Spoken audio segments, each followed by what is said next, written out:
cards or credit card details by impersonating legitimate entities.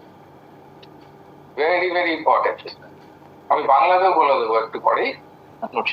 Next, usually what is done in phishing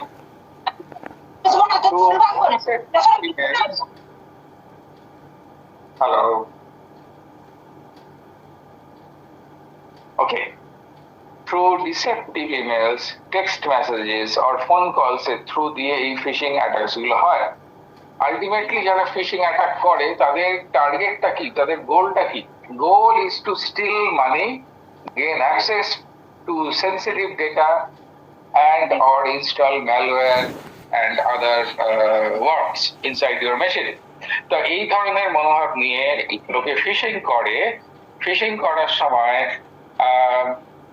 তুমি হয়তো কোনো একটা জায়গায় একটা ফর্ম ফিল আপ করছো ইন্টারনেটের কোনো একটা পেজে, দেখা যাবে যেই উদ্দেশ্যে তুমি ফর্মটা ফিল আপ করছো সেটা একটা ফিশিং সাইট, সেটা একটা ফিশিং মেইল হিসাবে এসেছিল সেই পার্টিকুলার ফর্মটা, যার ফলে তুমি যা যা টাইপ করছো অপোনেন্ট যে আছে, যে হ্যাকার রয়েছে, সে কিন্তু তোমার সমস্ত তথ্য দেখতে পাচ্ছে।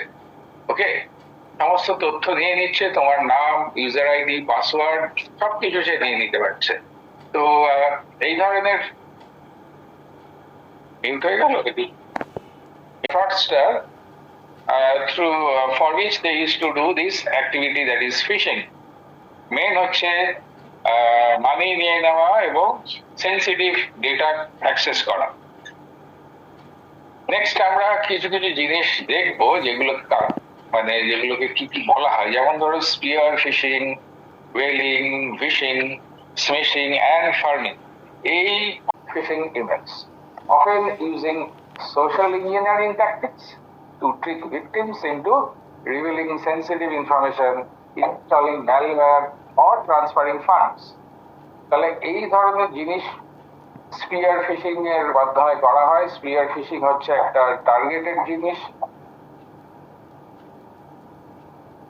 করা হয়, একটা ফিশিং মেল অনেকগুলো ইউজারের উদ্দেশ্যে করা হয়, কিন্তু স্পিয়ার ফিশিং একটা পার্টিকুলার ইন্ডিভিজুয়ালকে টার্গেট করে করা।